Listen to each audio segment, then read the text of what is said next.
ಲೋಕರಕ್ಷಕನಾದ ಯೇಸು ಕ್ರಿಸ್ತರ ನಾಮದಲ್ಲಿ ಆತ್ಮೀಯರೆಲ್ಲರಿಗೂ ಹೃತ್ಪೂರ್ವಕ ವಂದನೆಗಳನ್ನು ತಿಳಿಸ್ತಾ ಇದ್ದೇನೆ. ಪ್ರಿಯರಾದ ದೇವರ ಮಕ್ಕಳಿರ, ಈ ದಿನ ಮತ್ತೊಂದು ಅಂಶವನ್ನು ನಿಮ್ಮೊಟ್ಟಿಗೆ ಮಾತನಾಡ್ತಾ ಇದ್ದೀನಿ.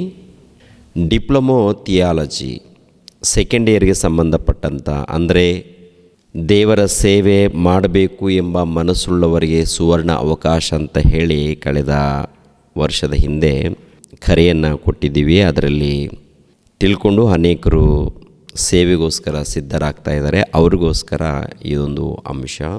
ಡಿಪ್ಲೊಮೊ ಥಿಯಾಲಜಿ ಸೆಕೆಂಡ್ ಇಯರ್ಗೆ ಸಂಬಂಧಪಟ್ಟಂಥದ್ದು. ಓಕೆ, ಆರಾಧನೆ ಅಂದರೆ ಏನು ಎಂಬ ಅಂಶವನ್ನು ನಿಮ್ಮೊಟ್ಟಿಗೆ ಮಾತನಾಡ್ತಾ ಇದ್ದೀನಿ.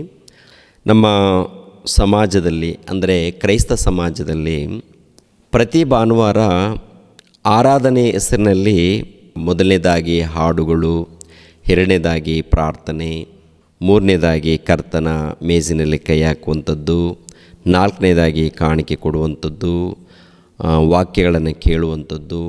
ಇದು ಪ್ರತಿ ಭಾನುವಾರ ಕೆಲವು ಸಭೆಗಳಲ್ಲಿ ನಡೀತಾ ಇರುತ್ತೆ.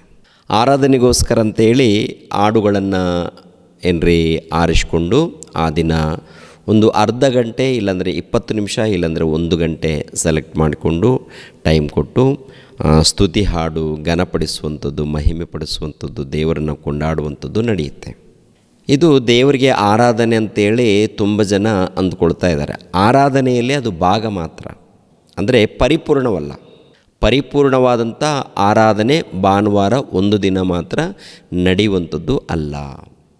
ಪರಿಪೂರ್ಣವಾದಂಥ ಆರಾಧನೆಯಲ್ಲಿ ನಾವು ಹೋಗಬೇಕು. ನೋಡಿ, 1ನೇ ಶತಮಾನದಲ್ಲಿ ಯೇಸು ಕ್ರಿಸ್ತರು ಈ ಲೋಕಕ್ಕೆ ಬಂದಾಗ ಅವರು ಮಾತಾಡ್ತಾರೆ. ಸಮರ್ಯದ ಸ್ತ್ರೀಯಳ ಬಳಿಯಲ್ಲಿ ಮಾತಾಡುವಂಥ ಮಾತು ಏನಪ್ಪ ಅಂತ ನೋಡುವಾಗ, ಯೋಹಾನನು ಬರೆದ ಸುವಾರ್ತೆ 4ನೇ ಅಧ್ಯಾಯ 22ನೇ ವಚನವನ್ನು ನೋಡಿ ಪ್ರಿಯರೇ. ಬರಬೇಕಾದ ರಕ್ಷಣೆಯು ಯೆಹೂದ್ಯರೊಳಗಿಂದ ಬರುವುದಷ್ಟೇ, ಆದುದರಿಂದ ನಾವು ಅರಿತಿರುವುದನ್ನೇ ಆರಾಧಿಸುವವರಾಗಿದ್ದೇವೆ. ನೀವು ಅರಿಯದೇ ಇರುವಂಥದ್ದನ್ನು ಆರಾಧಿಸುವವರು, ಅದಿರಲಿ ಸತ್ಯಭಾವದಿಂದ ಆರಾಧನೆ ಮಾಡುವವರು. ಆತ್ಮೀಯ ರೀತಿಯಲ್ಲಿ ಸತ್ಯಕ್ಕೆ ತಕ್ಕ ಹಾಗೆ ತಂದೆಯನ್ನು ಆರಾಧಿಸುವ ಕಾಲ ಬರುತ್ತದೆ, ಅದು ಈಗಲೇ ಬಂದಿದೆ. ತಂದೆಯನ್ನು ಆರಾಧಿಸುವವರು ಇಂಥವರೇ ಆಗಿರಬೇಕೆಂದು ಅಪೇಕ್ಷಿಸುತ್ತಾನಲ್ಲವೇ? ದೇವರು ಆತ್ಮಸ್ವರೂಪನು, ಆತನನ್ನು ಆರಾಧಿಸುವವರು ಆತ್ಮೀಯ ರೀತಿಯಲ್ಲಿ ಸತ್ಯಕ್ಕೆ ತಕ್ಕ ಹಾಗೆ ಆರಾಧಿಸಬೇಕು ಅಂತ ಹೇಳ್ತಾರೆ ಪ್ರಿಯರೇ. ಅಂದರೆ ಯೇಸು ಕ್ರಿಸ್ತರು ಸಮರ್ಯದ ಸ್ತ್ರೀಯಳಿಗೆ ಹೇಳುವಂಥ ಮಾತು. ಮೇಲೆ ಇನ್ನೊಂದು ಮಾತಿರುತ್ತೆ 21ನೇ ವಚನದಲ್ಲಿ, ಅಮ್ಮ, ನಾನು ಹೇಳೋ ಮಾತನ್ನು ನಂಬು, ಒಂದು ಕಾಲ ಬರುತ್ತದೆ, ಆ ಕಾಲದಲ್ಲಿ ನೀವು ತಂದೆಯನ್ನು ಆರಾಧಿಸಬೇಕಾದರೆ ಈ ಬೆಟ್ಟಕ್ಕೂ ಹೋಗುವುದಿಲ್ಲ, ಯೆರೂಸಲೇಮಿಗೂ ಹೋಗುವುದಿಲ್ಲ. ಬರಬೇಕಾದ ರಕ್ಷಣೆಯು ಯೆಹೂದ್ಯರೊಳಗಿಂದ ಬರುವುದಷ್ಟೇ ಅಂತ ಹೇಳ್ತಾರೆ.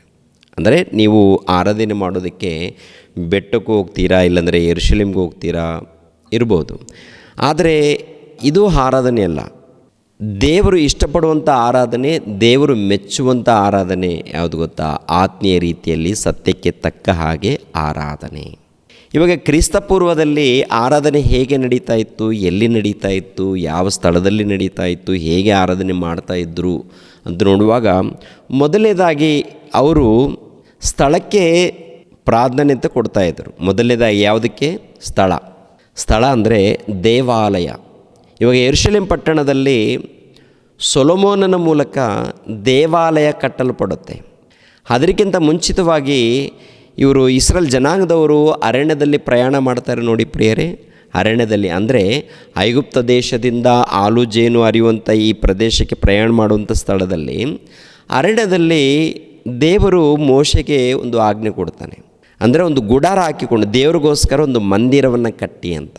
ಅದರಲ್ಲಿ ಪರಿಶುದ್ಧವಾದಂಥ ಸ್ಥಳ, ಅತಿ ಪರಿಶುದ್ಧವಾದಂಥ ಸ್ಥಳ ನೇಮಿಸಿರಿ ಅಂತೇಳಿ ದೇವರು ಮೋಶೆಗೆ ಹೇಳಿರೋ ಪ್ರಕಾರ ಅವರು ಒಂದು ಗುಡಾರವನ್ನು ಏರ್ಪಾటు ಮಾಡ್ತಾರೆ. ಅದು ಕೂಡ ಗುಡಾರ ಹೇಗಿರಬೇಕು, ಎಲ್ಲ ಈ ಥರ ಡಿಸೈನ್ ಇರಬೇಕು, ಈ ಥರ ಉದ್ದ ಇರಬೇಕು, ಈ ಥರ ಅಗಲ ಇರಬೇಕು, ಈ ಥರ ಎತ್ತರ ಇರಬೇಕು ಅಂಥೇಳಿ ಈ ಅಳತೆಯನ್ನು, ಆಮೇಲೆ ಬಟ್ಟೆಗಳು ಯಾವ ರೀತಿ ಬಳಸಬೇಕು ಅವೆಲ್ಲವನ್ನು ಕೂಡ ತಿಳಿಸ್ಕೊಡ್ತಾರೆ ದೇವರು.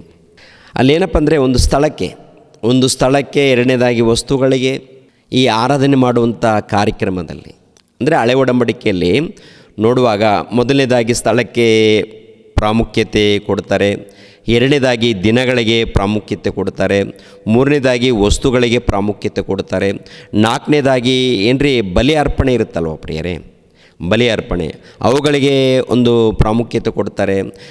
ಐದನೇದಾಗಿ ನೋಡುವಾಗ ಯಾಜಕರು ಮಹಾಯಾಜಕರು ಮಾತ್ರ ಈ ಮಂದಿರದಲ್ಲಿ ಹೋಗಬೇಕು ಅಂತೇಳಿ ಅದಕ್ಕೆ ಪ್ರಾಮುಖ್ಯತೆ ಕೊಡ್ತಾರೆ. ಎಲ್ಲರೂ ಹೋಗಿ ಒಂದು ಮಂದಿರದಲ್ಲಿ ಆರಾಧನೆ ಮಾಡುವಂಥ ಪದ್ಧತಿ ಇರಲ್ಲ. ಯಾಕೆಂದರೆ ಈ ಹಳೆ ಒಡಂಬಡಿಕೆಯಲ್ಲಿ ಇವೆಲ್ಲ ಕೂಡ ಪದ್ಧತಿಗಳನ್ನು ಹೇಳಿರ್ತಾರೆ. ಅಂದರೆ ಮೊದಲನೇದಾಗಿ ಯಾವುದಕ್ಕೆ ಹೇಳಿ, ಸ್ಥಳಕ್ಕೆ ಪ್ರಾಧಾನ್ಯತೆ ಇರುತ್ತೆ. ಅಂದರೆ ಮಂದಿರ, ಆ ಮಂದಿರವನ್ನು ಕೂಡ ಪ್ರಾರಂಭದಲ್ಲಿ ಒಂದು ಗುಡಾರದ ಮೂಲಕ ಏರ್ಪಾಟ್ ಮಾಡ್ತಾರೆ. ಬಟ್ಟೆಗಳ ಮೂಲಕ ಗುಡಾರ ಹಾಕ್ತಾರಲ್ಲ, ಒಂದು ಅದ್ಭುತ ರೀತಿಯಲ್ಲಿ ಏರ್ಪಾಟ್ ಮಾಡ್ತಾರೆ ಪ್ರಿಯರೇ. ಅದು ಕೂಡ ಬೆಲೆ ಬಾಳುವಂಥ ವಸ್ತುಗಳ ಮೂಲಕನೇ ಬಳಸ್ತಾರೆ. ಎರಡನೇದಾಗಿ ದಿನಗಳಿಗೆ ಪ್ರಾಮುಖ್ಯತೆ ಇರುತ್ತೆ. ಓಕೆ, ಸ್ಥಳಕ್ಕೆ ಪ್ರಾಮುಖ್ಯತೆ ಇರುತ್ತೆ, ದಿನಗಳಿಗೆ ಪ್ರಾಮುಖ್ಯತೆ ಇರುತ್ತೆ, ವಸ್ತುಗಳಿಗೆ ಪ್ರಾಮುಖ್ಯತೆ ಇರುತ್ತೆ, ಬಲಿಗಳಿಗೆ ಪ್ರಾಮುಖ್ಯತೆ ಇರುತ್ತೆ. ಆಮೇಲೆ ಮಂದಿರದಲ್ಲಿ ಆರಾಧನೆ ಮಾಡ್ತಾರಲ್ಲ, ಆರಾಧನೆ ಮಾಡುವಂಥ ಭಕ್ತರು ಎಲ್ಲರಿಗೂ ಅವಕಾಶ ಇಲ್ಲ. ಅದು ಕೂಡ ಲೇವಿ ಗೋತ್ರದಲ್ಲಿ ಇದ್ದವ್ರಿಗೆ ಮಾತ್ರ. ಲೇವಿ ಗೋತ್ರದಲ್ಲಿ ಯಾಜಕರಾಗಿ ನೇಮಿಸಲ್ಪಟ್ಟಿರ್ತಾರೆ. ಯಾಜಕರಾಗಿ ಯಾರು ನೇಮಿಸಲ್ಪಟ್ಟಿರ್ತಾರೋ ಅವರು ಪರಿಶುದ್ಧ ಸ್ಥಳಕ್ಕೆ ಹೋಗಬೇಕು. ಅತಿ ಪರಿಶುದ್ಧ ಸ್ಥಳ ಎನ್ನುವಂಥದ್ದು ಒಂದು ಕಡೆ ಇರುತ್ತೆ ರೀ, ಅದೇ ಆ ಗುಡಾರದಲ್ಲಿ, ಅದರಲ್ಲಿ ಮಹಾಯಾಜಕರು ಹೋಗಬೇಕು. ಎರಡನೇದಾಗಿ ಈ ಯಾಜಕರು ಮಾಮೂಲಿ ವಸ್ತ್ರಗಳಲ್ಲ, ದಿನ ಬಳಸುವಂಥ ವಸ್ತ್ರಗಳಲ್ಲ. ಏನ್ರಿ, ದೇವರನ್ನ ಆರಾಧಿಸಬೇಕು, ಆರಾಧನೆ ಮಾಡೋದಕ್ಕೆ ಹೋಗಬೇಕಾದ್ರೆ ಅವರು ಪ್ರತ್ಯೇಕವಾದಂಥ ವಸ್ತ್ರಗಳನ್ನು ಧರಿಸ್ಕೊಳ್ಬೇಕು. ದೇವರು ಹೇಳಿರ್ತಾರೆ ಪ್ರತ್ಯೇಕವಾದಂಥ ವಸ್ತ್ರಗಳನ್ನು.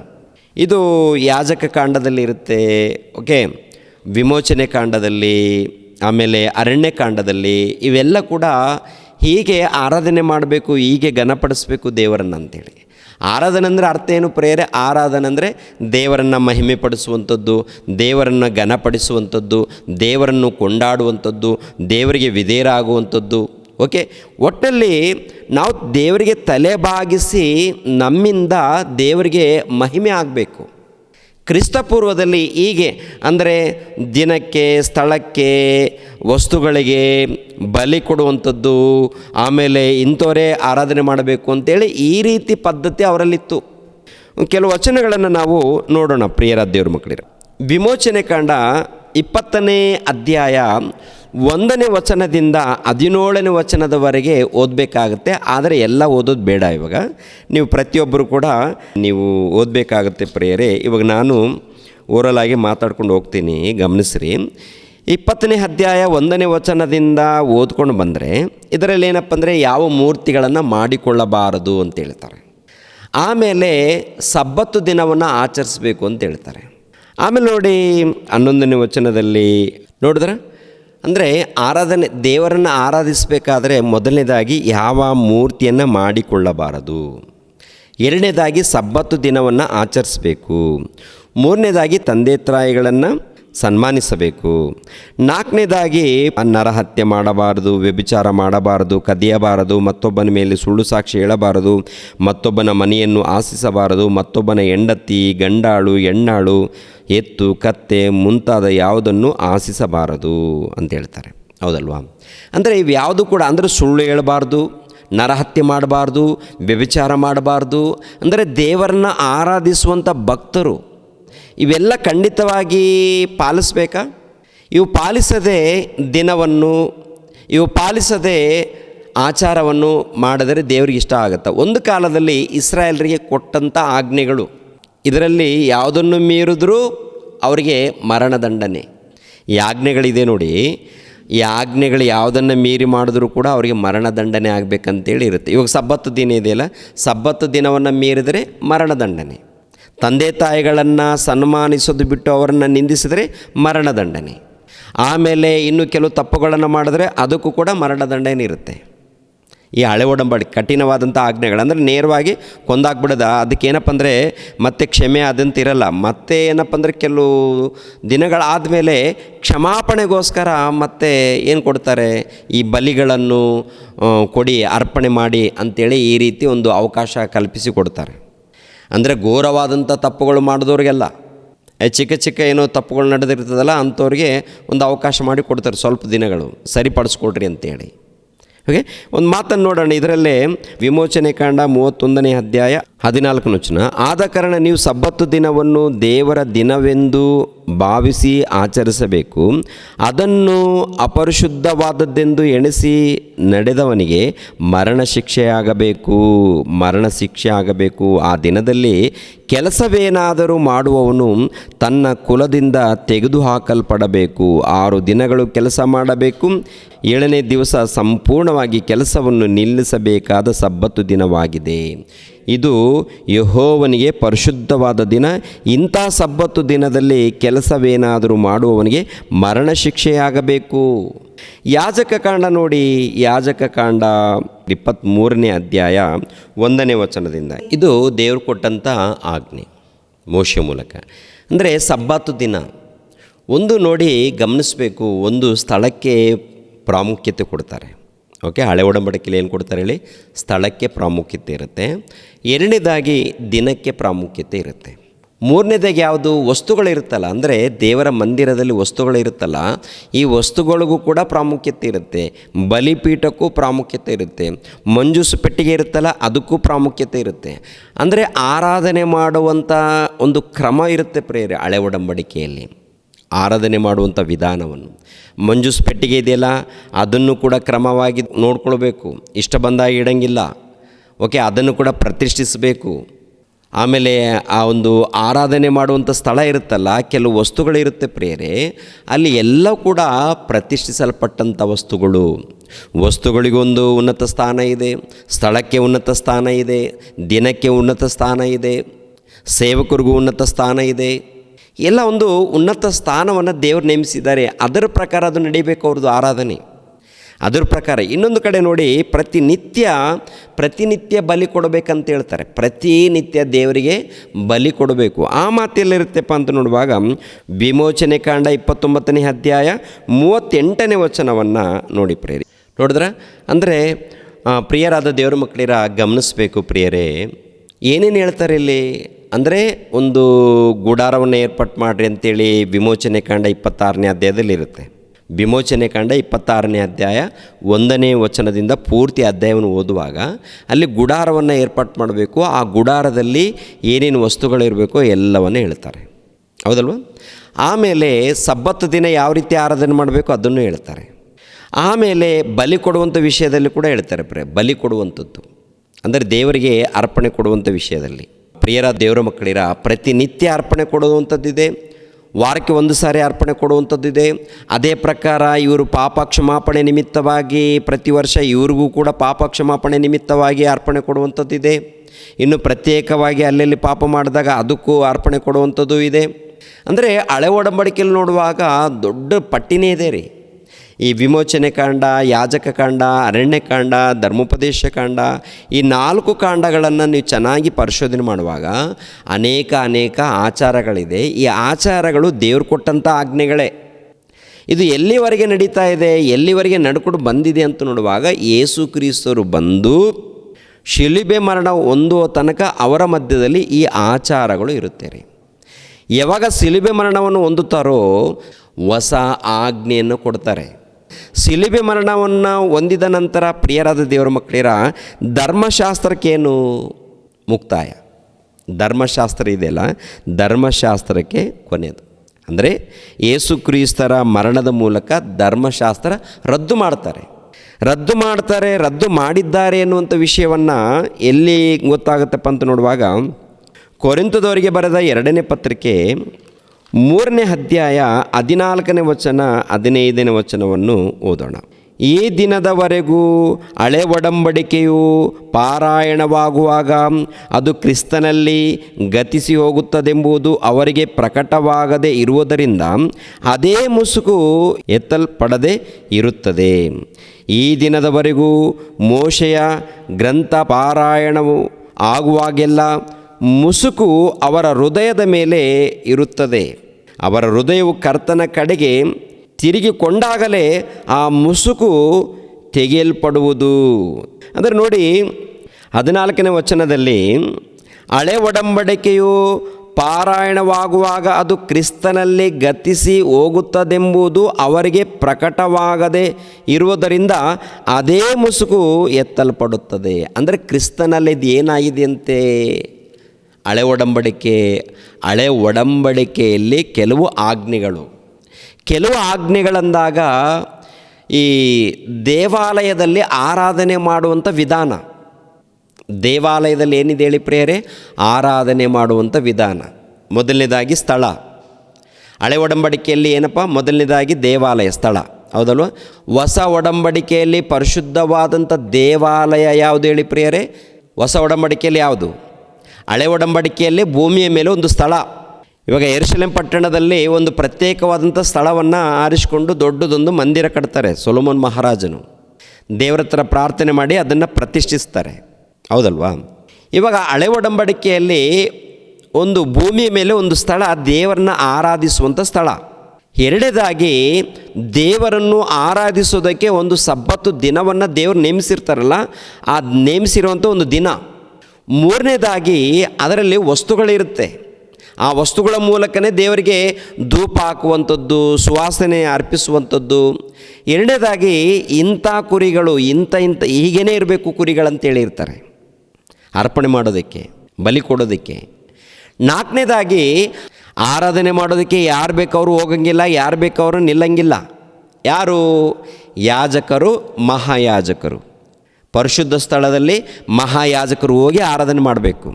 ಹಳೆ ಒಡಂಬಡಿಕೆಯಲ್ಲಿ ವರ್ಷಕ್ಕೊಂದು ಸಾರಿ ಮಹಾಯಾಜಕರು ಹೋಗ್ತಾರೆ. ಯಾಜಕರು, ಮಹಾಯಾಜಕರಿಗೆ ಅವರಿಗೆ ಅಧಿಕಾರ. ಅದು ಕೂಡ ಲೇವಿ ಗೋತ್ರದವರಿಗೆ ಮಾತ್ರ. ಇಸ್ರಾಯೇಲ್ರು ಏನ್ರಿ 12 ಗೋತ್ರಗಳಿದೆಯಲ್ಲ, 12 ಗೋತ್ರದವರಿಗೆ ಎಲ್ಲರಿಗೂ ಅಧಿಕಾರ ಕೊಟ್ಟಿಲ್ಲ. ಮತ್ತೆ ಒಂದು ಗೋತ್ರಕ್ಕೆ ಅಧಿಕಾರ ಕೊಡ್ತಾರೆ, ದೇವಾಲಯದಲ್ಲಿ ಸೇವೆ ಮಾಡುವಂಥ ಅಧಿಕಾರ, ಯಾಜಕ ಉದ್ಯೋಗವನ್ನು ಮಾಡುವಂಥ ಅಧಿಕಾರ. ಅಂದರೆ ಜನರನ್ನ ಆರಿಸ್ಕೊಂಡಿರ್ತಾರೆ. ಅದು ಕೂಡ ಆ ಆರಾಧನೆ ಮಾಡಬೇಕಾದ್ರೆ ವಸ್ತ್ರಗಳಿರ್ತಾವೆ, ಪ್ರತ್ಯೇಕವಾದಂಥ ವಸ್ತ್ರಗಳು ಅವ್ರಿಗೆ.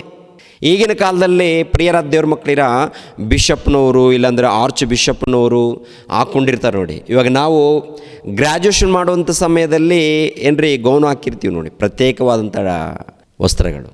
ಅದು ಇನ್ನೂ ಭಯಂಕರ. ಅದು ಯಾರು ಇಸ್ರಾಯೇಲ್ರ ಮಧ್ಯದಲ್ಲಿ ಕೊಡಲ್ಪಟ್ಟಂಥದ್ದು. ಸುಮ್ಮನೆ ಅದರ ಒಂದು ರೂಪ, ಅಂದರೆ ಒಂದು ನೆರಳು ಥರ ಇದೆ ಅಷ್ಟೇ, ಬಿಟ್ಟರೆ ಒರಿಜಿನಲ್ ಅಲ್ಲ. ಒರಿಜಿನಲ್ ಅವ್ರ ಬಳಿಯಲ್ಲಿತ್ತು. ತುಂಬ ಅದ್ಭುತವಾಗಿರುತ್ತೆ ರೀ ಅವ್ರಿಗೆ ಕೊಟ್ಟಂಥ ಒಂದು ವಸ್ತ್ರಗಳು. ಆ ವಸ್ತ್ರಗಳು ಆ ಲೇವಿ ಗೋತ್ರದಲ್ಲಿ ಯಾಜಕರು, ಒಂದು ಸ್ಥಳ, ಪ್ರತ್ಯೇಕವಾದಂಥ ಸ್ಥಳ, ಆ ಪ್ರತ್ಯೇಕವಾದಂಥ ಸ್ಥಳದಲ್ಲಿ ಕೆಲವು ವಸ್ತುಗಳು, ಇವೆಲ್ಲ ಒಂದು ಸ್ಥಳಕ್ಕೆ ಪ್ರಾಮುಖ್ಯತೆ ಕೊಟ್ಟಿರ್ತಾರೆ ದೇವರು. ಹೊಸ ಒಡಂಬಡಿಕೆ ನೋಡುವಾಗ ಅದನ್ನು ನಾನು ರದ್ದು ಮಾಡಿದ್ದೀನಿ ಅಂತ ಹೇಳ್ತಾರೆ. ಯಾಕೆ ರದ್ದು ಮಾಡಿದ್ದಾರೆ ದೇವರು ಅಂತ ನೋಡುವಾಗ ಪ್ರಿಯರ ದೇವ್ರ ಮಕ್ಕಳಿರ ಎಲ್ಲ ಕೂಡ ಅಲ್ಲ. ಮತ್ತೆ ಹಳೆ ಒಡಂಬಡಿಕೆಯಲ್ಲಿ ಎಲ್ಲ ವಚನಗಳು ರದ್ದಾಗಿಲ್ಲ, ಎಲ್ಲ ವಚನ ಇಲ್ಲ ಪ್ರಿಯರೇ. ಕೆಲವು ಆಜ್ಞೆಗಳಿರುತ್ತೆ, ಕೆಲವು ಆಚಾರಗಳಿರುತ್ತೆ ರೀ, ಅವುಗಳನ್ನು ದೇವರು ರದ್ದು ಮಾಡ್ತಾರೆ. ನಿಮ್ಗೆ ಅರ್ಥ ಆಗಬೇಕಾದ್ರೆ ಇವಾಗ ವಿಮೋಚನೆ ಕಾಂಡ 20ನೇ ಅಧ್ಯಾಯ 1ನೇ ವಚನದಿಂದ ನೋಡ್ಕೊಂಡು ಬರುವಾಗ ಯಾವ ಮೂರ್ತಿಯನ್ನು ಮಾಡಿಕೊಳ್ಳಬಾರ್ದು ಅಂತೇಳಿ ಆಜ್ಞೆ. ಆಮೇಲೆ ಸಬ್ಬತ್ತು ದಿನ ಎನ್ನುವಂಥದ್ದು ಇದೊಂದು ಆಜ್ಞೆ. ಆಮೇಲೆ ತಂದೆ ತಾಯಿಗಳನ್ನು ಸನ್ಮಾನಿಸಬೇಕು ಅಂತ ಹೇಳುವಂಥದ್ದು, ನರಹತ್ಯೆ ಮಾಡಬಾರ್ದು ಎನ್ನುವಂಥದ್ದು, ಸುಳ್ಳು ಸಾಕ್ಷಿ ಹೇಳಬಾರ್ದು ಎನ್ನುವಂಥದ್ದು, ಆಮೇಲೆ ಮತ್ತೊಬ್ಬರ ಹೆಂಡತಿಯನ್ನು ಆಶಿಸಬಾರ್ದು ಎನ್ನುವಂಥದ್ದು, ಮತ್ತೊಬ್ಬರ ಆಸ್ತಿಯನ್ನು ಕೂಡ ಆಶಿಸಬಾರ್ದು ಎನ್ನುವಂಥದ್ದು ಇದು ಆಜ್ಞೆ. ಇದು ಆಜ್ಞೆ ಇದೆಯಾ? ಇದರಲ್ಲಿ ಯಾವುದು ರದ್ದಾಗಿದೆ? ನರಹತ್ಯ ರದ್ದಾಗಿದೆಯಾ? ತಂದೆ ತಾಯಿಗಳನ್ನು ಸನ್ಮಾನಿಸಬೇಕಂತ ಇರುತ್ತೆ ಹಳೆ ಒಡಂಬಡಿಕೆಯಲ್ಲಿ. ಹೊಸ ಒಡಂಬಡಿಕೆಯಲ್ಲಿ ಮಾಡೋದು ಬೇಡವಾ? ಅದಕ್ಕಿಂತ ಇನ್ನೂ ಹೆಚ್ಚಾಗಿ ಮಾಡಬೇಕಾಗುತ್ತೆ ಹೊಸ ಒಡಂಬಡಿಕೆಯಲ್ಲಿ. ನರಹತ್ಯೆ ಅಂದರೆ ಹೊಸ ಒಡಂಬಡಿಕೆಯಲ್ಲಿ ನರಹತ್ಯೆ ಅಂದರೆ ಹೇಗೆ ಗೊತ್ತಾ ಪ್ರಿಯರೇ? ನಿನ್ನ ಸಹೋದರನನ್ನು ನೀಚ ಭ್ರಷ್ಟ ಅಂತ ಹೇಳಿದ್ರೆ ನೀನು ನರಹಂತಕನಾಗ್ತೀಯಂತೆ. ಸಹೋದರ ಅಂದರೆ ನಿನ್ನ ಸಭೆಯಲ್ಲಿ ಒಬ್ಬ ಸಹೋದರ ದೇವರ ಮಗನು ಇದ್ದಾಗ ಆ ಮಗನನ್ನು ನೀಚ ಅಂತ ಹೇಳಿದರೆ ಸಾಕು, ನೀನು ನರಹಂತಕನಂತೆ. ಹೊಸ ಒಡಂಬಡಿಕೆಯಲ್ಲಿ ನರಹತ್ಯೆ ಮಾಡಿದ್ರೆ ನರಹಂತಕ. ಇನ್ನು ಹ್ಯಾಡಾಗತ್ತಾ? ತೆಗೆಯಲ್ಪಡುತ್ತಾ? ತೆಗೆಯಲ್ಪಡುವಂಥದ್ದು ಕೆಲವು ಇರುತ್ತೆ, ಅದ್ರ ಜೊತೆಗೆ ಹ್ಯಾಡಾಗುವಂಥದ್ದು ಇನ್ನೂ ಕೆಲವು ಇರುತ್ತೆ. ಗೊತ್ತಾ ಪ್ರಿಯರೇ? ಇವಾಗ ಹಳೆ ಒಡಂಬಡಿಕೆಯಲ್ಲಿ ಒಬ್ಬ ಮಹಿಳೆ ಜೊತೆಗೆ ವ್ಯಭಿಚಾರ ಮಾಡಿದ್ರೇ ವ್ಯಭಿಚಾರ ಅದು. ಹೊಸ ಒಡಂಬಡಿಕೆಯಲ್ಲಿ ಆಗಲ್ಲ. ಒಬ್ಬ ಮಹಿಳೆಯನ್ನು ಹೃದಯದಲ್ಲಿ ಮೋಹದಿಂದ ನೋಡಿದಾಗ ಆಕೆಯೊಟ್ಟಿಗೆ ನೀನು ವ್ಯಭಿಚಾರ ಮಾಡಿದವನು ಅಂತ ಹೇಳ್ತಾರೆ. ಅಂದರೆ ಇದೇನಿದು? ತೆಗೆದಾಕಿದ್ದಾರ ಮತ್ತು ಜಾಸ್ತಿ ಮಾಡಿದ್ದಾರ? ಅಂದರೆ ನಾವು ಅರ್ಥ ಮಾಡಿಕೊಳ್ಳೋದರಲ್ಲಿ ಪ್ರವೀಣರಾಗಿರಬೇಕು. ಯಾವುದನ್ನು ತೆಗೆದಾಕಿದ್ದಾರೆ, ಆಮೇಲೆ ಯಾವ ಮಾತುಗಳು ನಾವು ಯಾವ ರೀತಿ ಪಾಲಿಸಬೇಕು, ಇವೆಲ್ಲ ಗೊತ್ತಿರಬೇಕು, ನಮಗೆ ಗೊತ್ತಿರಬೇಕು. ಪ್ರಿಯರ ದೇವ್ರ ಮಕ್ಕಳಿರು, ಹೊಸ ಒಡಂಬಡಿಕೆಯಲ್ಲಿ ಎಲ್ಲರಿಗೋಸ್ಕರ ಪ್ರಾರ್ಥನೆ ಮಾಡಿ ಅಂತಾರೆ. ಹಳೆ ಒಡಂಬಡಿಕೆಯಲ್ಲಿ ಹಾಗಲ್ಲ, ಏಟಿಗೆ ಏಟು ಅಲ್ಲಿಗೆ ಹಲ್ಲು ಇದಿರುತ್ತೆ. ಹೊಸ ಒಡಂಬಡಿಕೆಯಲ್ಲಿ ಇಲ್ಲ. ಮಕ್ಕಳಿರ, ನೀವು ಎಲ್ಲರನ್ನ ಪ್ರೀತಿಸ್ರಿ, ಶತ್ರುಗಳಿಗೋಸ್ಕರ ಕೂಡ ನೀವು ಪ್ರಾರ್ಥನೆ ಮಾಡಿ ಅವರಿಗೆ ಒಳ್ಳೆಯದನ್ನು ಮಾಡಿ ಅಂತ ಹೇಳ್ತಾರೆ ಹೊಸ ಒಡಂಬಡಿಕೆಯಲ್ಲಿ. ಹಳೆ ಒಡಂಬಡಿಕೆಯಲ್ಲಿ ಹಾಗಲ್ಲ. ನಿಮ್ಮನ್ನು ಯಾರಾದರೂ ಹೊಡೆದಿದ್ದಾರಾ, ನಿಮ್ಮನ್ನು ಬೈದರೆ ನೀವು ಬೈರಿ, ಹೊಡೆದ್ರೆ ನೀವು ಕೂಡ ಹೊಡೀರಿ, ತಪ್ಪೇನಿಲ್ಲ ಅಂತಾರೆ. ಒಂದೇಟು ಹೊಡೆದರೆ ನೀವು ಹೊಡೀರಿ. ಅಲ್ಲಿಗೆ ಹಲ್ಲು, ಏಟಿಗೆ ಏಟು, ಕಣ್ಣಿಗೆ ಕಣ್ಣು, ಪ್ರಾಣಕ್ಕೆ ಪ್ರಾಣ ಅಂತೇಳಿ ಕೊಟ್ಟಿರ್ತಾರೆ ಹಳೆ ಒಡಂಬಡಿಕೆಯಲ್ಲಿ. ಅದು ಕೂಡ ಕ್ರಮಬದ್ಧವಾಗಿ ನಡಿಬೇಕಂತ ಹೇಳಿರ್ತಾರೆ. ಆರಾಧನೆ ಕೂಡ ಕ್ರಮಬದ್ಧವಾಗಿರುತ್ತೆ. ಇದರಲ್ಲಿ ಕೆಲವು ಆಜ್ಞೆಗಳು ಏನಾಗುತ್ತೆ ಗೊತ್ತಾ ಪ್ರಿಯರೇ? ಸುನ್ನತಿ ಎನ್ನುವಂಥದ್ದು, ಸಬ್ಬತ್ತು ದಿನವೆನ್ನುವಂಥದ್ದು, ಇನ್ನು ಕೆಲವು ಆಜ್ಞೆಗಳನ್ನು ರದ್ದು ಮಾಡಿ ಹೊಸ ಒಡಂಬಡಿಕೆಯನ್ನು ಕೊಡುವಂಥದ್ದು ನೋಡ್ತೀವಿ. ಅದು ನಮ್ಮ ಕ್ರೈಸ್ತರಿಗೆ ಇನ್ನೂ ಅರ್ಥ ಆಗ್ತಾ ಇಲ್ಲ. ಹೊಸ ಒಡಂಬಡಿಕೆ ಪಾಲಿಸ್ಬೇಕಾ, ಹಳೆ ಒಡಂಬಡಿಕೆ ಪಾಲಿಸ್ಬೇಕಾ, ಯಾವುದನ್ನು ಪಾಲಿಸ್ಬೇಕು? ಇವಾಗ ನೋಡಿ, ಕೆಲವರು ಹಳೆ ಒಡಂಬಡಿಕೆ ಖಂಡಿತವಾಗಿ ಸಬ್ಬತ್ತು ದಿನವನ್ನು ಆಚರಣೆ ಮಾಡಲೇಬೇಕು. ಇವಾಗ ಕೂಡ ನಾವು ಮೆಸೇಜ್ ಮಾತಾಡುವಾಗ ಕೆಲವರು ಸಬ್ಬತ್ತು ದಿನ ಶನಿವಾರ ಸಬ್ಬತ್ತು. ಶನಿವಾರ ಒಂದು ಕಾಲದಲ್ಲಿ ಇಸ್ರಾಯೇಲ್ಗೆ ಕೊಟ್ಟಂಥ ವಾರ, ಅದು ನಿನಗಲ್ಲ. ಒಂದು ವೇಳೆ ಇಲ್ಲ ನಾವು ಕೂಡ ಇಸ್ರಾಯೇಲ್ರ ಗೋತ್ರದಲ್ಲಿ ಹುಟ್ಟಿದ್ದೀವಿ ಅಂತಂದರೆ ಅದು ಒಂದು ಕಾಲದಲ್ಲಿತ್ತು, ಈಗಿನ ಕಾಲದಲ್ಲ. ಯೇಸು ಕ್ರಿಸ್ತರು ಬಂದು ಶಿಲುಬೆ ಮರಣ ಹೊಂದಿದ ಮೇಲೆ ಅದನ್ನು ರದ್ದು ಮಾಡಿದ್ದಾರೆ ಎನ್ನುವಂಥ ಈ ವಿಷಯವನ್ನು ಪ್ರಪಂಚ ಕ್ರೈಸ್ತರಿಗೆ ಅರ್ಥ ಆಗಲಿಲ್ಲ. ಗೊತ್ತಾ ಪ್ರಿಯರೇ? ಕೆಲವರಿಗೆ ಅರ್ಥ ಆಗಿದೆ, ಕೆಲವರಿಗೆ ಅರ್ಥ ಮಾಡಿಕೊಂಡಂಥ ಜನ ಕೆಲವರಿದ್ದಾರೆ. ಇನ್ನು ಕೆಲವರು ಅರ್ಥ ಮಾಡಿಕೊಳ್ಳದೆ ಅಪಾರ್ಥ ಮಾಡಿಕೊಂಡು ಖಂಡಿತವಾಗಿ ಶನಿವಾರ ಆರಾಧನೆ ಮಾಡಲೇಬೇಕು, ಅವತ್ತು ದೇವರ ದಿನ, ಅದು ಸಬ್ಬತ್ತು ದಿನ ಶನಿವಾರ ಅಂತೇಳಿ ಶನಿವಾರ. ಇವತ್ತು 7th ಡೇ ಆರಾಧನೆ ಕಾರ್ಯಕ್ರಮ ಇರುತ್ತಲ್ವ, 7th ಡೇ ನಡೀತಾ ಇದೆಯಾ ಅಲ್ಲಲ್ಲಿ? ಅವರು ಶನಿವಾರ ಆರಾಧನೆ ಮಾಡ್ತಾರೆ. ಶನಿವಾರ ಆರಾಧನೆ ಮಾಡಿದ್ರೆ ತಪ್ಪೇನ್ರಿ ಬ್ರದರ್ ಅಂತ ನೀವು ಕೇಳ್ಬೋದು.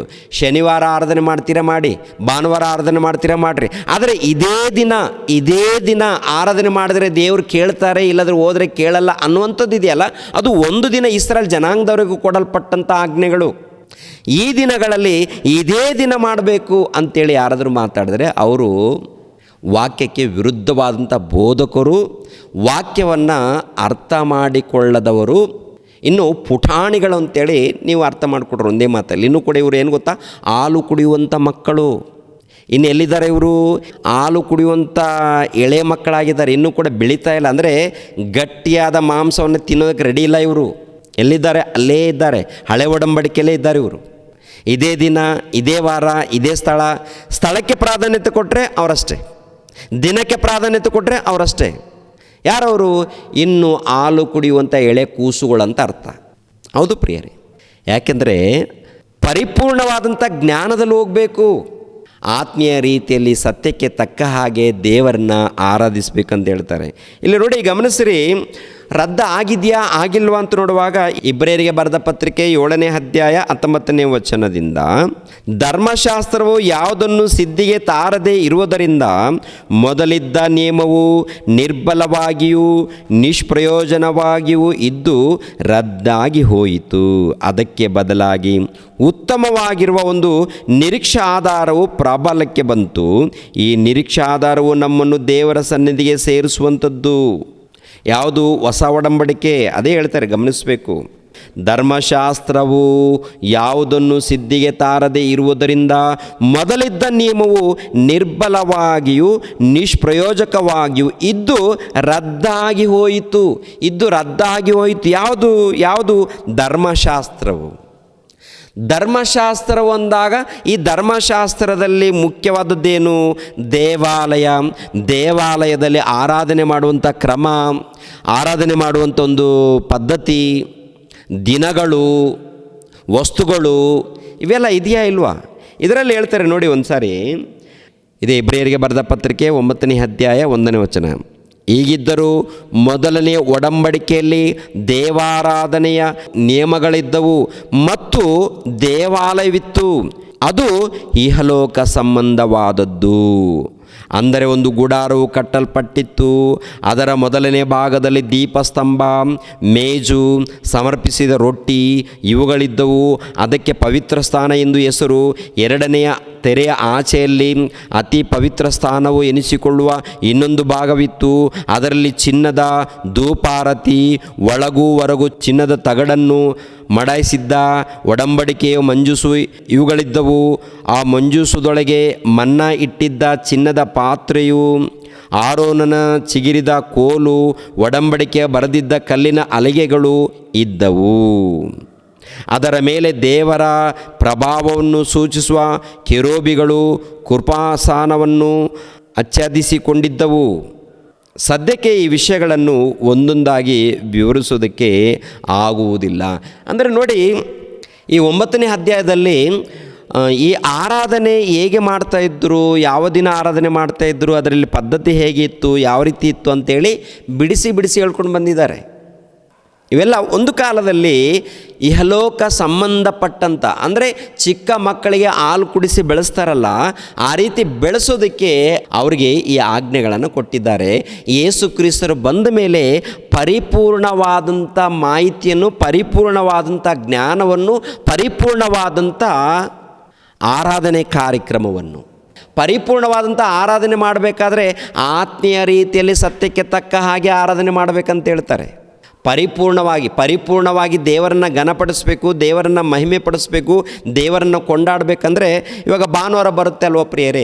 ಭಾನುವಾರ ಬಂದಾಗ ಏನು ಮಾಡ್ತಾರೆ ಹೇಳಿ? ಆರಾಧನೆ, ಸ್ತುತಿ, ಸ್ತೋತ್ರಗಳು, ದೇವರಿಗೆ ಸ್ತೋತ್ರಗಳು, ಏಸಯ್ಯ ಸ್ತೋತ್ರಗಳು, ಆರಾಧನೆ, ದೇವರಿಗೆ ಮಹಿಮೆ ಉಂಟಾಗಲಿ, ಎಲ್ಲ ಹಾಡುಗಳಲ್ಲಿ ಇರುತ್ತೆ. ಅಂದರೆ ನಾನು ಹೇಳ್ತಾ ಇರೋದೇನಪ್ಪ ಅಂದರೆ, ಹೀಗೆ ಹಾಡುವಂಥದ್ದು ತಪ್ಪು ಅಂತ ನಾನು ಹೇಳ್ತಾ ಇಲ್ಲ. ಅದರಲ್ಲಿ ಒಂದು ಭಾಗ ಮಾತ್ರ. ಭಾನುವಾರ ಈ ಆರಾಧನೆ ಮಾಡುವಂಥದ್ದು ಆರಾಧನೆ ಕ್ರಮದಲ್ಲಿ ಒಂದು ಭಾಗ. ಅದು ಕೂಡ ವಾಕ್ಯಾನುಸಾರವಾಗಿರಬೇಕು. ವಾಕ್ಯಾನುಸಾರವಾಗಿ ಹಾಡುಗಳಿರಬೇಕು, ವಾಕ್ಯಾನುಸಾರವಾಗಿ ಪ್ರಾರ್ಥನೆ ಇರಬೇಕು, ವಾಕ್ಯಾನುಸಾರವಾಗಿ ಕೃತಜ್ಞತೆಗಳಿರಬೇಕು, ವಾಕ್ಯಾನುಸಾರವಾಗಿ ಬೋಧನೆ ಇರಬೇಕು, ವಾಕ್ಯಾನುಸಾರವಾಗಿ ಕರ್ತನ ಮೇಜು ಇರಬೇಕು, ವಾಕ್ಯಾನುಸಾರವಾಗಿ ಕಾಣಿಕೆ ಕಾರ್ಯಕ್ರಮ ಇರಬೇಕು, ವಾಕ್ಯಾನುಸಾರವಾಗಿ ಆಶೀರ್ವಾದ ಇರಬೇಕು. ಇದು ಆರಾಧನೆಯಲ್ಲಿ ಒಂದು ಭಾಗ. ಅದು ಪರಿಪೂರ್ಣವಲ್ಲ. ಹಳೆ ಒಡಂಬಡಿಕೆಯಲ್ಲಿ ಭೌತಿಕವಾದಂಥ ಆರಾಧನೆ ಕಾರ್ಯಕ್ರಮ ಇದೆ ಪ್ರಿಯರೇ. ಅದನ್ನು ರದ್ದು ಮಾಡ್ತಾರೆ. ಅಂದರೆ ಯೇಸು ಕ್ರಿಸ್ತರು ಶಿಲುಬೆ ಮರಣ ಹೊಂದಿದ ಮೇಲೆ ಅದನ್ನು ತೆಗೆದುಹಾಕಿ ಹೊಸ ಒಡಂಬಡಿಕೆಯಲ್ಲಿ ಏನು ಬರೆಯಲ್ಪಟ್ಟಿದೆ, ಏನು ತಿಳಿಸಿದ್ದಾರೆ ಅಂದರೆ ಸಬ್ಬತ್ತು ದಿನವನ್ನು ಆಚರಣೆ ಮಾಡಬೇಕಂತ ಇರುತ್ತಾ ಹಳೆ ಒಡಂಬಡಿಕೆ ಪ್ರಕಾರ. ಹೊಸ ಒಡಂಬಡಿಕೆಯಲ್ಲಿ ಆರಾಧನೆ ಅಂದರೆ ಆತ್ಮೀಯ ರೀತಿಯಲ್ಲಿ ಸತ್ಯಕ್ಕೆ ತಕ್ಕ ಹಾಗೆ, ಅಂದರೆ ಆತ್ಮೀಯ ರೀತಿಯಲ್ಲಿ, ಅಂದರೆ ದೇವರ ಆತ್ಮಸ್ವರೂಪನು, ಆತನನ್ನು ಆರಾಧಿಸಬೇಕಾದರೆ ಆತ್ಮೀಯ ರೀತಿಯಲ್ಲಿ ಸತ್ಯಕ್ಕೆ ತಕ್ಕ ಹಾಗೆ ಆರಾಧಿಸಬೇಕಂತಾರೆ. ಆತ್ಮೀಯ ರೀತಿಯಲ್ಲಿ ಸತ್ಯಕ್ಕೆ ತಕ್ಕ ಹಾಗೆ ಆರಾಧನೆ ಮಾಡಿದವರು ಯಾರಿದ್ದಾರೆ ಅವ್ರನ್ನ ನೋಡಿದರೆ ಅರ್ಥ ಆಗುತ್ತೆ. ಯಾರಿದ್ದಾರಪ್ಪ? ಯೇಸು ಕ್ರಿಸ್ತರು ಇದ್ದಾರೆ ಪ್ರಿಯರು, ಹೌದಲ್ವಾ? ಯಾರಿದ್ದಾರೆ ಗೊತ್ತಾ? ಮೊಟ್ಟ ಮೊದಲು ಹೇಳ್ತಾರೆ, ಅದೇ ಯೇಸು ಪ್ರಭು ಹೇಳಿರುವಂಥ ಮಾತನ್ನು ಒಂದು ಸಾರಿ ಗಮನಿಸ್ರಿ. ಯೋಹಾನನು ಬರೆದ ಸುವಾರ್ತೆ 4ನೇ ಅಧ್ಯಾಯ 22ನೇ ವಚನ ನಾನು ಓದ್ತೀನಿ. ಬರಬೇಕಾದ ರಕ್ಷಣೆಯು ಯೆಹೂದ್ಯರೊಳಗಿಂದ ಬರುವುದಷ್ಟೇ. ಆದದರಿಂದ ನಾವು ಅರಿತಿರುವುದನ್ನೇ ಆರಾಧಿಸುವವರಾಗಿದ್ದೇವೆ. ನೀವು ಅರಿಯದೇ ಇರುವಂಥದ್ದನ್ನು ಆರಾಧಿಸುವವರು. ಅದಿರಲಿ, ಸತ್ಯಭಾವದಿಂದ ದೇವಾರಾಧನೆ ಮಾಡುವವರು ಆತ್ಮೀಯ ರೀತಿಯಲ್ಲಿ ಸತ್ಯಕ್ಕೆ ತಕ್ಕ ಹಾಗೆ ತಂದೆಯನ್ನು ಆರಾಧಿಸುವ ಕಾಲ ಬರುತ್ತದೆ. ಅದು ಈಗಲೇ ಬಂದಿದೆ. ತಂದೆಯನ್ನು ಆರಾಧಿಸುವವರು ಇಂಥವರೇ ಆಗಿರಬೇಕೆಂದು ಅಪೇಕ್ಷಿಸುತ್ತಾನಲ್ಲವೇ? ದೇವರು ಆತ್ಮಸ್ವರೂಪನು, ಆತನನ್ನು ಆರಾಧಿಸುವರು ಆತ್ಮೀಯ ರೀತಿಯಲ್ಲಿ ಸತ್ಯಕ್ಕೆ ತಕ್ಕ ಹಾಗೆ ಆರಾಧಿಸಬೇಕು. ಇಲ್ಲಿ ನೋಡಿ 22ನೇ ವಚನದಲ್ಲಿ ಗಮನಿಸಬೇಕು. ನಾವು ಅರಿತಿರುವುದನ್ನೇ ಆರಾಧಿಸುವವರಾಗಿದ್ದೇವೆ. ನಾವು ಅಂದರೆ ಯಾರು?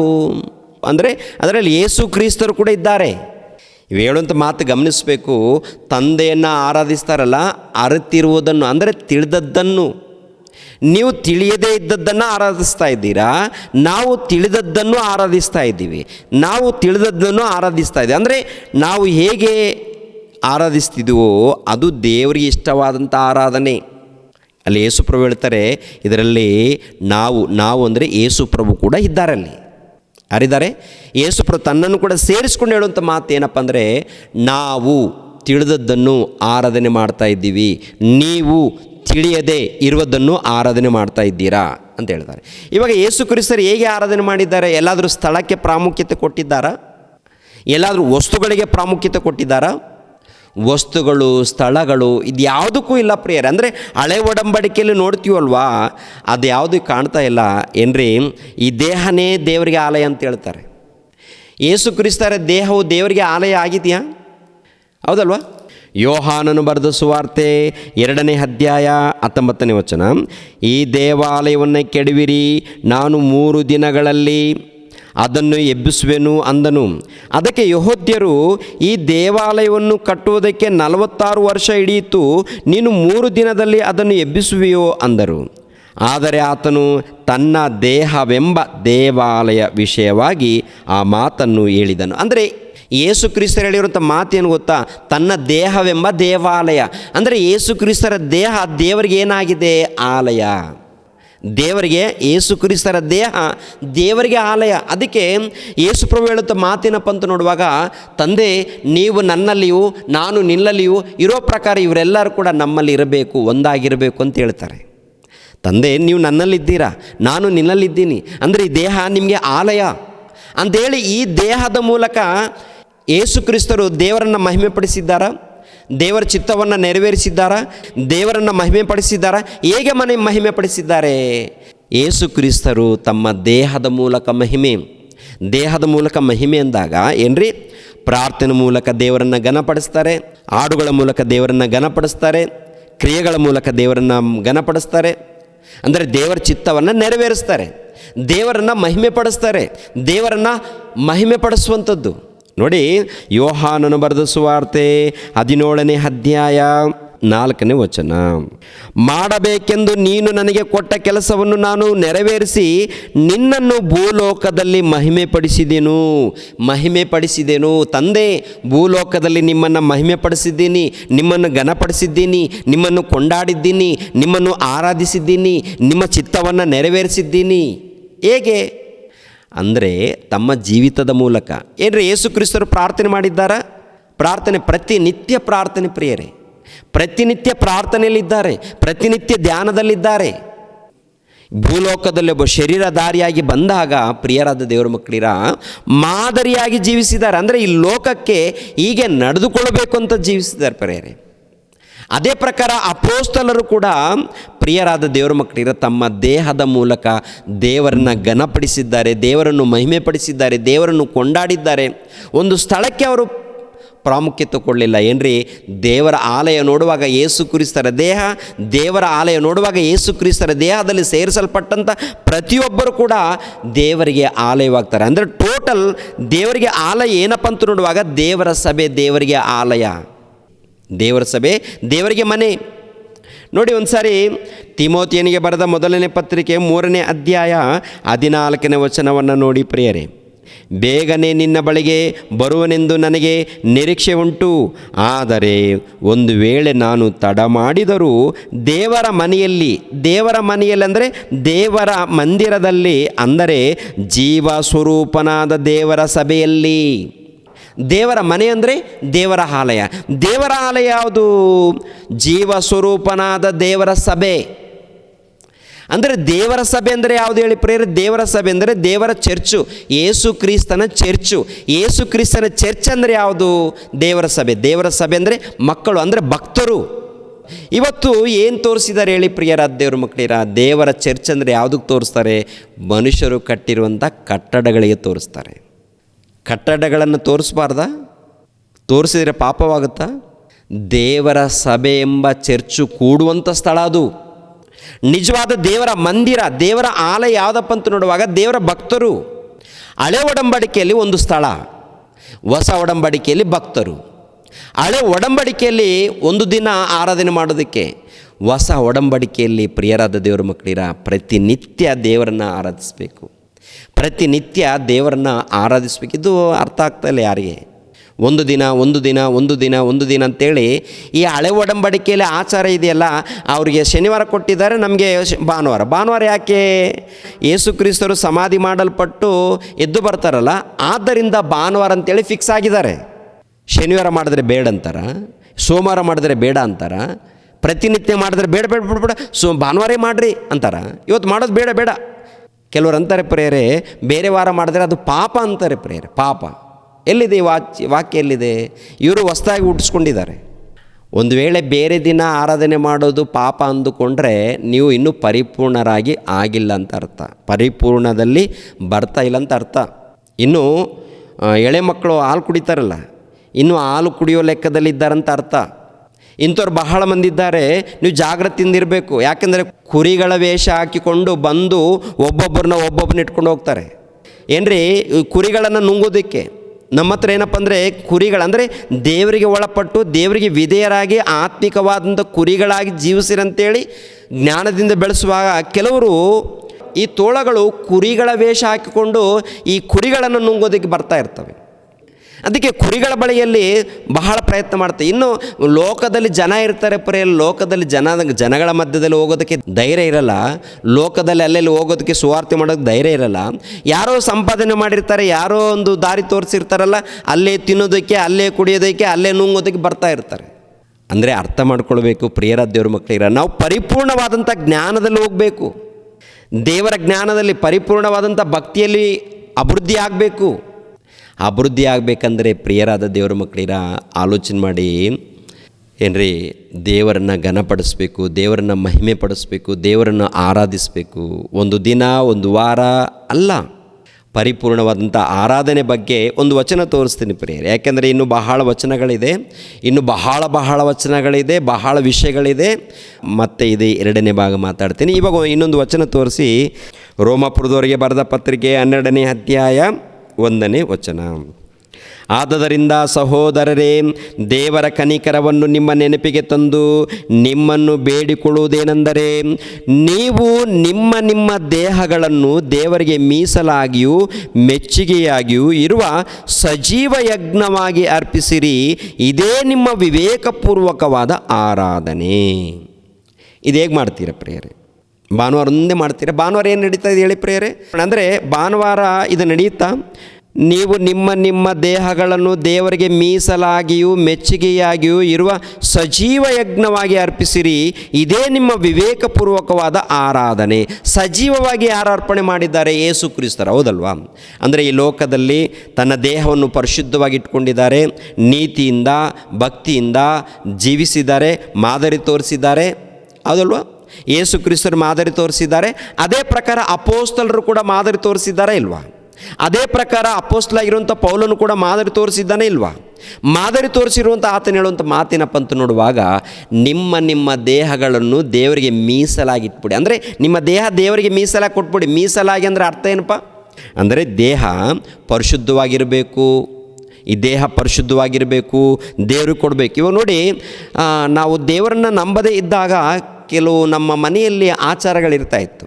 ಎಂಥ ಆಚಾರಗಳಪ್ಪ ಅಂತ ನೋಡುವಾಗ, ಏನ್ರಿ, ಚಿಕ್ಕ ಒಂದು ಜಾಗ ಮಾಡಿಕೊಂಡು ಗುಡಿ ಮಾಡಿಕೊಂಡು ಆ ಗುಡಿಯಲ್ಲಿ ಚಿಕ್ಕದೊಂದು ಫೋಟೋ ಇಟ್ಕೊಂಡು ಒಂದು ಚಿಕ್ಕದೊಂದು ಲೋಟ, ಒಂದು ಚಿಕ್ಕದೊಂದು ಡಬ್ಬೆ ಇಟ್ಟು ಅದರಲ್ಲಿ ₹1 50 ಪೈಸೆ ಕಾಣಿಕೆ ಹಾಕೋದು ಇರ್ತಾಯಿತ್ತು. ಅದು ದೇವ್ರಿಗೋಸ್ಕರ ಮೀಸಲಾಗಿದ್ದಂತೇಳಿ, ಇದು ದೇವ್ರಿಗೋಸ್ಕರ ಅಂತೇಳಿ ಆ ಕಾಣಿಕೆ ಇಟ್ಟು ಸೀದಾ ದೇವ್ರಿಗೋಸ್ಕರ ನಾವು ನಂಬಿರ್ತೀವಲ್ವ, ನಂಬಿರುವಂಥ ಗುಡಿಗಳಿಗೆ ಹೋಗಿ ಕೊಟ್ಟು ಬರ್ತಾ ಇದ್ದೀವಿ.